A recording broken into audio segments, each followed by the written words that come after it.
আসসালামু আলাইকুম ওয়া রাহমাতুল্লাহি ওয়া বারাকাতুহু। বন্ধুরা, আল্লাহ তাআলা কোরআনে বলছেন, ইন্নাশ শাইতানা লিল ইনসানি আদুউম মুবিন। নিশ্চয় শয়তান মানুষের খোলা দুশমন, প্রকাশ্য শত্রু। বন্ধুরা, দুনিয়াতে যত অঘটন ঘটে তার মধ্যে 90% মধ্যে শয়তানের হাত থাকে। যেরকম শয়তান কি করবে, মানুষ ঘরে ঘরে ঝগড়া লাগিয়ে দিবে, হিন্দু মুসলমানের ঝগড়া লাগিয়ে দিবে। হ্যাঁ, তারপর আপনার আলেম মৌলবীদের মধ্যে মাযহাব নিয়ে ঝগড়া লাগিয়ে দিবে। বিভিন্ন দিক থেকে শয়তান মানুষকে এভাবে ঝগড়া পেরেশানিতে লিপ্ত করে দিবে। ঠিক আছে, গ্রামে গ্রামে ঝগড়া লাগিয়ে দিবে, মারামারি কাটাকাটি লাগিয়ে দিবে। ঠিক আছে, এমনকি আপনার বাড়িতে শয়তান যে থাকে, সে শয়তান কি করবে, আপনার বাড়িতে কাউকে সুস্থভাবে থাকতে দিবে না, কাউকে না কাউকে কোনো না কোনো রোগ লাগিয়ে দিবে, কোনো ঘরের মধ্যে ঝগড়া লাগিয়ে দিবে, মায়ের সঙ্গে বাপের, বাপের সঙ্গে সন্তানের ঝগড়া লাগিয়ে দিবে। এভাবে আবার কি বিভিন্ন রকমের পেরেশান করে শয়তান মানুষকে। তো এই শয়তানকে আপনি ঘর থেকে কি করে দূর করবেন, কি করে বিতাড়িত করবেন? কারণ শয়তান তো আপনার লাঠি দিয়ে তাড়ালে সে যাবে না, আর লাঠি দিয়ে মারলে তার শরীরে লাগবেও না। ঠিক আছে, তো শয়তানকে তাড়ানোর জন্য আমাদের নবী হযরত মুহাম্মদ মুস্তাফা সাল্লাল্লাহু আলাইহি সাল্লাম হাদিসের মধ্যে অনেক আমল বলে দিয়েছেন। তো আজ আমি আপনাদের সামনে একটা আমল বর্ণনা করব, যে আমলটা যদি আপনি করেন তাহলে কি হবে, শয়তান আপনার ঘর থেকে পালিয়ে যাবে।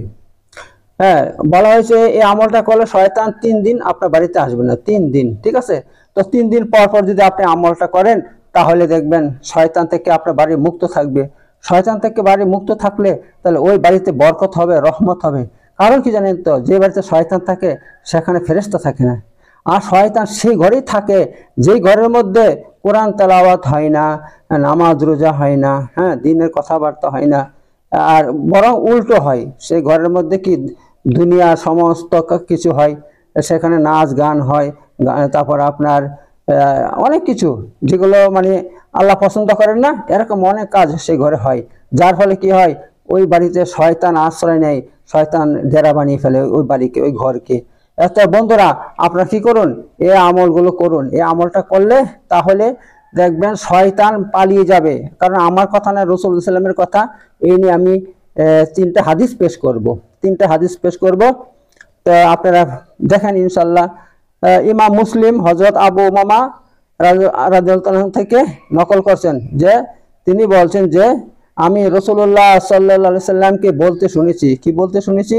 ইকরাউ সূরাতুল বাকারা ফাইন্না আখযাহা বারাকাতুন ওয়া তারকাহা হাসরাতুন ওয়া লাইসাতিউহা আল বাতলা। আল্লাহ নবী সাল্লাল্লাহু আলাইহি ওয়াসাল্লাম হাদিসের মধ্যে বলছেন, তোমরা সূরা বাকারা পাঠ করো। কেন? ফাইন্না আখযাহা বারাকাতুন, সূরা বাকারাকে গ্রহণ করা অর্থাৎ পড়া, তাতে বরকত রয়েছে। ওয়া তারকাহা, আর তাকে পরিত্যাগ করা অর্থাৎ তা না পড়া, হাসরাতুন, আফসোসের কারণ হবে, আফসোসের কারণ হবে, আফসোস। আর কি বলছেন? ওয়ালাইসাতিউহা আল বাতলা, এবং জাদুঘররা তার কোনো মোকাবেলা করতে পারবে না। জাদুঘররা কি করতে পারবে না? তার মোকাবেলা করতে পারবে না। অর্থাৎ জাদুঘররা যদি আপনার বাড়িতে জাদু করতে চায়, আপনার উপরে জাদু করতে চায়, বা আপনার সন্তানের উপরে জাদু করতে চায়, আপনার স্ত্রীর উপরে জাদু করতে চায়, অথবা আপনার বাড়িতে কোনো জাদুর কোনো বস্তু পুঁতে রাখতে চায়, তাতে ওই জাদু কোনো কাজ করবে না যদি আপনার বাড়িতে সূরা বাকারা পড়া হয়, পাঠ করেন। তো দেখলেন, এটা আমার গ্যারান্টি না, আমার কথা নয়, রাসূলুল্লাহ সাল্লামের কথা। রাসূলুল্লাহ সাল্লাম এই কথা বলেছেন। এই হাদিসটা কোথায়? জামিউ তিরমিজির মধ্যে আছে, জামিউ তিরমিজি। আচ্ছা, জামিউ তিরমিজি ফাজাইলে কোরআন, ঠিক আছে, ফাজাইলে কোরআন অধ্যায়ের মধ্যে হাদিসটা বর্ণিত এসেছে। আর হাদিস নম্বর হচ্ছে মাত্র 3000 আপনার 3037 নম্বর হাদিস, 3037 নম্বর হাদিস জামিউ তিরমিজির মধ্যে হাদিসটা বর্ণিত হয়েছে। ঠিক আছে বন্ধুরা, তা এই হাদিসের মধ্যে রাসূল সাল্লাল্লাহু আলাইহি ওয়াসাল্লাম একদম গ্যারান্টি দিয়েছেন যে এই সূরা বরকতের কারণ, এবং কিসে, এই যারা পড়বে তাদের ঘরে বরকত হবে, আর যারা পড়বে না তাদের আফসোসের কারণ হবে, তার আফসোসের কারণ হবে। বুঝতে পারছেন আফসোস কেন হবে? আল্লাহ নবী সাল্লাল্লাহু আলাইহি ওয়াসাল্লাম যেই কথাগুলো বলেন সেইগুলো নিয়ে যদি আপনি করেন, গবেষণা করেন, তাহলে দেখতে পারবেন যে বাড়িতে সূরা বাকারা পড়া হয় না, ওই বাড়িতে শয়তান ডেরা ঘিরে থাকে, শয়তান যেতে চায় না। আর শয়তান যেখানে থাকবে সেখানে বেবরকতি হবে, ঝগড়া ফাসাদ, ঘরে অশান্তি, কত কি হয়। এবার 2য় নম্বর হাদিস আপনাদের সামনে আমি রাখবো। এটা ইমাম তিরমিজি হযরত আবু হুরায়রা থেকে বর্ণনা করছেন যে অবশ্যই অবশ্যই রাসূল সাল্লাল্লাহু বলছেন, কি বলছেন, লা তাজালু বুয়ুতাকুম মাকাবিরা, তোমরা তোমাদের ঘরকে কবরস্থান বানিও না। ওয়াইনাল বাইতাল্লাযী তাকরাউল বাকারা ফিহি লা ইয়াদখুলু শাইতান, লা ইয়াদখুলুহু শাইতান, বলছেন যে ঘরের মধ্যে সূরা বাকারা পাঠ করা হয় সেই ঘরে শয়তান প্রবেশ করতে পারে না। তো আল্লাহ নবী সাল্লাল্লাহু আলাইহি ওয়াসাল্লাম বলছে তোমরা তোমাদের ঘরকে কবরস্থান বানিও না। অর্থাৎ কবরস্থান বানানোর অর্থই হচ্ছে ওই বাড়িতে কোনো ইবাদত করা হয় না, নামাজ পড়া হয় না, রোজা রাখা হয় না, ওই বাড়িতে কোনো ইয়া হয় না, আপনার কোরআন তেলাওয়াত করা হয় না, জিকির আজকার করা হয় না, ঠিক আছে। তো ওই ঘরটা কবরস্থান হয়ে যায়, কবরস্থানের মতন হয়ে যায়। তো তাই আল্লাহ নবী বলছেন তোমরা এমনটা করবে না, বরং কি করো, তোমরা তোমাদের বাড়িতে সূরা বাকারা পাঠ করো, তাহলে কি হবে, লা ইয়াদখুলুহু শয়তান, তাহলে ওই বাড়িতে শয়তান প্রবেশ করতে পারবে না। তো হাদিসটা কোথায় আছে, এটা জামে তিরমিজির মধ্যে আছে, ফাজাইল কোরআনের মধ্যে হাদিসটা রয়েছে, ঠিক আছে। আর হাদিস নম্বর কত, ওই তো হাদিস এটা একই 3037 নম্বর হাদিস, 3037 নম্বর হাদিস। তারপরে আরো একটা হাদিস আপনাদের সামনে আমি এই ব্যাপারে রাখবো। আচ্ছা, হাদিসটা হচ্ছে এই, লা তাজালু বুয়ুতাকুম মাকাবির, তোমরা তোমাদের ঘরকে কবরস্থান বানাইও না। ইন্না শাইতান ইয়ানফিরু মিনাল বাইতিল্লাযী তাকরাউ ফিহি সূরাতুল বাকারা, নিশ্চয় নিশ্চয় শয়তান পালিয়ে যায়। ইয়ানফিরু নাফার, ইয়ানফিরু পালিয়ে যাওয়া, ভেগে পালিয়ে যাওয়া, নিশ্চয় শয়তান ভেগে পালিয়ে যায় কোথায় থেকে, মিনাল বাইত, ওই ঘর থেকে, আল্লাযী তাকরাউ ফিহি সূরাতুল বাকারা, ওই ঘর থেকে যেই ঘরের মধ্যে সূরা বাকারা পাঠ করা হয়, যেই ঘরে সূরা বাকারা পাঠ করা হয় সেই ঘর থেকে কি হয়, শয়তান পালিয়ে যায়। এই কথা রাসূলুল্লাহ সাল্লাল্লাহু আলাইহি ওয়াসাল্লাম বলেন। এই হাদিসটা কোথায় আছে, সহিহ মুসলিমের মধ্যে আছে, কিতাব সালাতুল মুসাফির, সালাতুল মুসাফিরের মধ্যে হাদিসটা রয়েছে, ঠিক আছে। এই ব্যাপার। আর হাদিস নম্বর হচ্ছে আপনার 2000 মাত্র 212 নম্বর হাদিস, 212 নম্বর হাদিস, 212 নম্বর হাদিস। তো এই ব্যাপার বন্ধুরা, দেখতে পাচ্ছেন সূরা বাকারা পাঠ করলে ওই ঘর থেকে শয়তান পালিয়ে যায়। আর আমি আপনাদেরকে আগে বলেছি, আমি কোনো কথা নিজের থেকে বলবো না, মন গড়া বলবো না, আমি সমস্ত তথ্য কোরআন এবং সহিহ হাদিস থেকে তুলে দিব। তো এই ব্যাপার বন্ধুরা, তো আপনারা যদি শয়তানকে ভাগাইতে চান, ঘর থেকে দূর করতে চান, তাহলে আপনাদের কি করতে হবে, সূরা বাকারা আপনাদেরকে পাঠ করতে হবে। এইবার কথা হচ্ছে সবাই তো সূরা বাকারা পাঠ করতে পারে না, আর সূরা বাকারা অনেক বড়, অনেক বড়। এর জন্য আমি কি করব, আপনারা যদি সূরা বাকারা শুনেন তবুও কিন্তু ইনশাআল্লাহ এই ফজিলত পাবেন। অর্থাৎ আপনারা যদি সূরা বাকারাটা মানে চালু করে দিয়েছেন মোবাইলের মধ্যে, জোরে জোরে জোরে জোরে হচ্ছে, আওয়াজে যাতে বাড়ির সমস্ত জায়গায় পৌঁছায়, তাহলে সমস্ত বাড়ির থেকে শয়তান পালিয়ে যাবে। এবার সূরা বাকারা ইনশাআল্লাহ আপনারা যদি বলেন তাহলে আমি তার জন্য একটা ভিডিও তৈরি করব। আপনারা কমেন্ট করে জানান যে একটা সূরা বাকারা একটা ভিডিও তৈরি করেন, তাহলে আমি সূরা বাকারা একটা ভিডিও তৈরি করব, 2.5 পারার মতন সূরা বাকারা। তো আমি মোটামুটি 1 ঘন্টার মতন লাগবে, ঠিক আছে, 1 ঘন্টা লাগবে। তো আপনারা 1 ঘন্টা এটা চালু করে দিবেন বাড়িতে, চালু করে দিলে কি হবে, দেখবেন ওই বাড়ি থেকে শয়তান পালিয়ে যাবে। আপনাকে পড়তে হবে তার মানে নয়, আপনি যদি অন্য কারো মানে পড়াটা আপনি যদি বাড়িতে মোবাইলে চালু করে দেন, জোরে জোরে আওয়াজ দেন, তাহলে কিন্তু কাজ হবে, একই কাজ হবে, ঠিক আছে বন্ধুরা। তো এই ব্যাপার, তা আপনারা যদি বলেন তাহলে আমি একটা সূরা বাকারা ভিডিও আপনাদের সামনে নিয়ে আসব। তো বন্ধুরা, এই ভিডিওটা আমি এখন শেষ করছি। ইনশাআল্লাহ আবার আমি অন্য ফজিলত নিয়ে আপনাদের সামনে পরে অন্য ভিডিও নিয়ে আসবো। আসসালামু আলাইকুম। আর বন্ধুরা, একটা কথা বলছি, আপনারা আমার এই ইউটিউব চ্যানেলকে সাবস্ক্রাইব করে রেখে দেন, কারণ এর মধ্যে কোরআন হাদিস ভিত্তিক আমলকে আমি পরিবেশন করি। আর যে সমস্ত কথা বলি সহিহ হাদিস থেকে বলি, কোরআন থেকে বলি। এমন চ্যানেল বাংলাতে অদ্বিতীয়, এটা অদ্বিতীয় চ্যানেল, অন্য কোনো চ্যানেল এরকম নাই বর্তমানে, ঠিক আছে।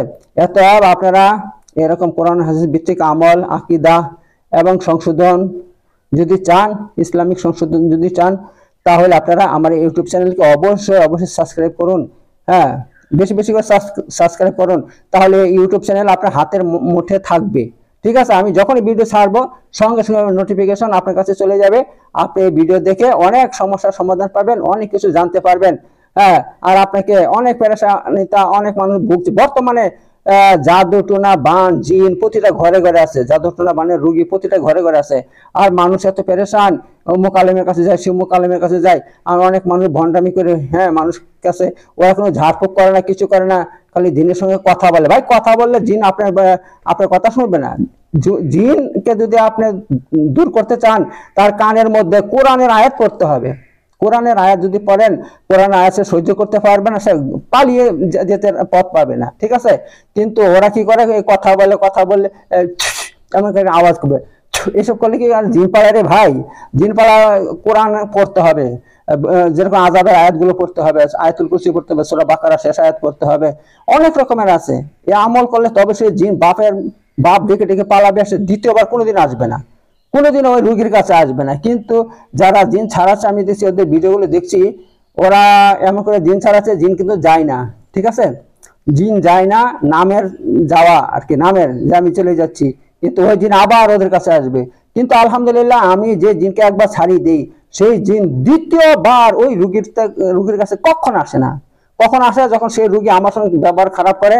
হ্যাঁ, যেরকম বাবা, আমি এই দেখেন আমাদের পাশে একটা মসজিদ আছে, মসজিদে ইমাম সাহেবের যে শালি আছে, শালির একটা মেয়ে 18 বছর বয়স, তাকে জিন ধরেছে 7 বছর থেকে, কেউ ছাড়াতে পারছে না। যেখানে যায় 5,000 করে 6,000 টাকা নেই, টাকা নিয়ে এক জায়গায় গেছে, গাড়ি ভাড়া করে নিয়ে গেছে, সেখানে জিন ছাড়িয়েছে।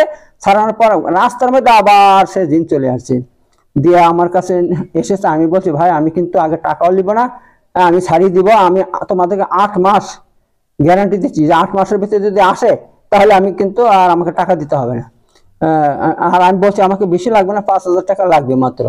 আর এই জিন, এটা হচ্ছে আপনার আশিক জিন, ওকে জাদু করেছে, ওই জন্য শরীরের মধ্যে যন্ত্রণা, প্রচন্ড যন্ত্রণা, শরীরের মধ্যে যন্ত্রণা, আর অনেক রকমের সমস্যা দেখা দিয়েছে। এবার সে জাদু কাটাতে 5,000 টাকা লাগবে, আর ওই জিনটাকে সারা জীবনের মতন ইনশাল্লাহ তাড়াবো, 5,000 টাকা লাগবে, 10,000 টাকা লাগবে, আর আগে 1 পয়সা দিতে হবে না। তা বলছে ঠিক আছে। এবার সে জিন আমি ছাড়িয়ে দিয়েছি, সে জিন আজও গেল কালো গেল, সে জিন আর আসছেই না, কয়েক মাস হয়ে গেছে, ঠিক আছে। তো ওরা আমার সঙ্গে কি গাদ্দারি করছে দেখেন, ওরা টাকাই দিচ্ছে না।